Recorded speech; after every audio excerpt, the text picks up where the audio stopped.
తెలంగాణలో లోక్సభ ఎన్నికల పోలింగ్ ముగిసిన తర్వాత కూడా రాజకీయం రసవత్తరంగా సాగుతుంది. ఖమ్మం, వరంగల్, నల్గొండ జిల్లాల గ్రాడ్యుయేట్స్ ఎమ్మెల్సీ ఎన్నిక ఉండటంతో అన్ని పార్టీలు కూడా దానికి సమాప్తమవుతున్నాయి. సోషల్ మీడియా వేదికగా ఎవరికి వారు యుద్ధం చేసుకుంటుంటే ఇక మరోవైపున ప్రభుత్వంపై అప్పుడే ఆందోళన కార్యక్రమానికి బీఆర్ఎస్ శ్రీకారం చుట్టింది. ధాన్యం కొనుగోలుపై ధర్నాలకు పిలిపించింది. ఇక మరోవైపున గ్రామ పంచాయతీ ఎన్నికలకు కూడా అన్ని పార్టీలు రెడీ అవుతున్నట్టుగా ఉంటే ఇక ప్రభుత్వం పాలనపై దృష్టి పెట్టి ఇచ్చిన హామీలు అమలు చేయడానికి కసరత్తు ప్రారంభించింది. డిబేట్లోకి వెళ్దాం, వివరాలంటే తెలుసుకుందాం. ముందుగా తెలంగాణలో పోల్ హీట్ పెరుగుతూనే ఉంది.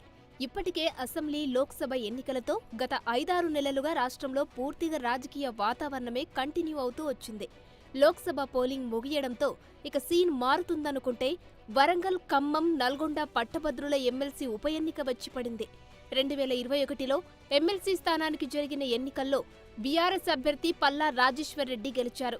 అయితే గత ఏడాది డిసెంబర్లో జరిగిన అసెంబ్లీ ఎన్నికల్లో జనగామ ఎమ్మెల్యేగా పల్లా రాజేశ్వర్ రెడ్డి గెలిచారు. దీంతో ఎమ్మెల్సీ పదవికి రాజీనామా చేయడంతో ఉప ఎన్నిక వచ్చింది. ఎమ్మెల్సీ ఉప ఎన్నికల్లో 52 మంది అభ్యర్థులు పోటీ పడుతున్నారు. కాంగ్రెస్ నుంచి తీన్మార్ మల్లన్న పోటీలో ఉండగా బీజేపీ నుంచి ప్రేమేందర్ రెడ్డి, బీఆర్ఎస్ నుంచి రాకేష్ రెడ్డి పోటీ చేస్తున్నారు. సో ఈ ప్రచారాలు కూడా జోరుగా సాగుతున్నాయి. తమకంటే తమకే ఓటు వేయాలని ఈ 3 పార్టీల నేతలు క్యాంపెయిన్ చేస్తున్నారు. గతంలో ఇండిపెండెంట్గా పోటీ చేసిన తీన్మార్ మల్లన్న 2వ స్థానంలో నిలిచారు. ఇప్పుడు అధికార కాంగ్రెస్ నుంచి పోటీలో ఉండడంతో మరింత స్పీడ్ పెంచుతున్నారు.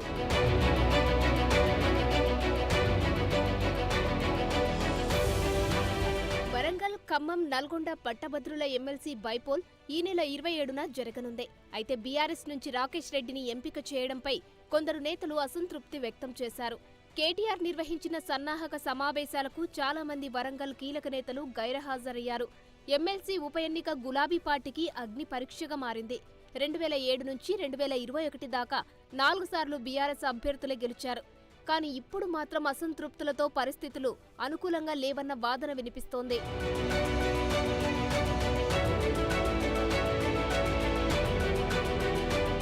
ఈ నెల 27న ఎమ్మెల్సీ బైపోల్ తర్వాత సర్పంచ్ ఎన్నికలు, ఆ వెంటనే స్థానిక సంస్థలకు పోలింగ్ జరిగే అవకాశాలు కనిపిస్తున్నాయి.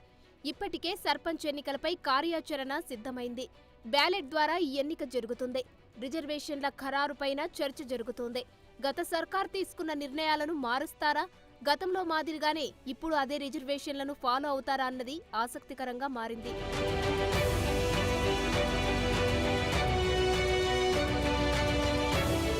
వరుస ఎన్నికలతో పబ్లిక్లో ఉండడానికి విపక్షాలు పూర్తి స్థాయిలో సిద్ధమవుతున్నాయి. బీఆర్ఎస్, బీజేపీ అయితే వరి ధాన్యం కొనుగోళ్లు వేగంగా పూర్తి చేయాలని 500 రూపాయల బోనస్ ఇవ్వాలంటూ ఆందోళనలు చేస్తున్నాయి. మరోవైపు సీఎం రేవంత్ రెడ్డి కూడా వర్షాకాలం మొదలు కాకముందే ధాన్యం కొనుగోళ్లన్నీ పూర్తి చేయాలని ఆదేశించారు. అదే సమయంలో ఖరీఫ్ పంట నుంచి బోనస్ ఇస్తామని ఇప్పటికే ప్రకటించారు. అయినా సరే బీఆర్ఎస్, బీజేపీ ఇప్పుడే బోనస్ ఇవ్వాలన్న వాదనలు వినిపిస్తున్నాయి. ధాన్యం కొనుగోలు కేంద్రాల్లో అవినీతి జరుగుతోందని ఆరోపిస్తున్నారు. బీఆర్ఎస్ ఎమ్మెల్యేలు, నేతలు ధర్నాలు, రాస్తారోకోలు చేస్తున్నారు. రైతులకు ఇచ్చిన హామీలన్నీ నిలబెట్టుకోవాలంటున్నారు. ఈ రైతాంగాన్ని అన్ని రకాలుగా మోసం చేసి బోనస్ పేరు మీద మాట ఇచ్చి అది బోగస్ అని చెప్పి ఈ ప్రభుత్వం బోగస్ ప్రభుత్వంగా మారింది. 500 రూపాయలు బోనస్ ఇస్తామని నిన్న మొన్నటి వరకు చెప్పి నిన్న ఎన్నికల పోలింగ్ కాగానే సన్న బియ్యానికి మాత్రమే బోనస్ ఇస్తామని చెప్పి ఈ బోగస్ మాటలు మాట్లాడుతున్నటువంటి ముఖ్యమంత్రి గారు, ఈ ప్రభుత్వమే బోగస్ ప్రభుత్వంగా మారిపోయింది. మొన్నటి వరకు రైతు బంధు, గత ప్రభుత్వం ఇవ్వాల్సినటువంటి రైతు బంధు ఇప్పటి వరకు ఇవ్వలే. రైతు బంధు కాదు, రైతు భరోసా వేస్తామనడం, రుణమాఫీ ఇంతవరకు కాలేదు. రైతు బంధే వస్తుంది, ఇంకా రైతు భరోసా వచ్చే పరిస్థితి లేదు. ముఖ్యంగా అందులో ఇంపార్టెంట్ ఏంటంటే వెంటనే ఎంఎస్పి ఇస్తూ కూడా వరికి 500 రూపాయలు బోనస్ పాటిస్తాము.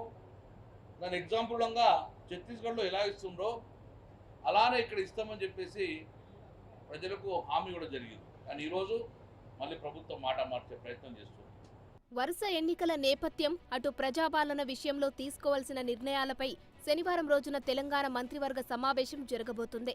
ఇందులో రైతు రుణమాఫీ, రైతు భరోసా సహా రైతులకు ఇచ్చిన ఇతర హామీలు నెరవేర్చడంపై కీలక నిర్ణయాలు ఉంటాయని తెలుస్తోంది.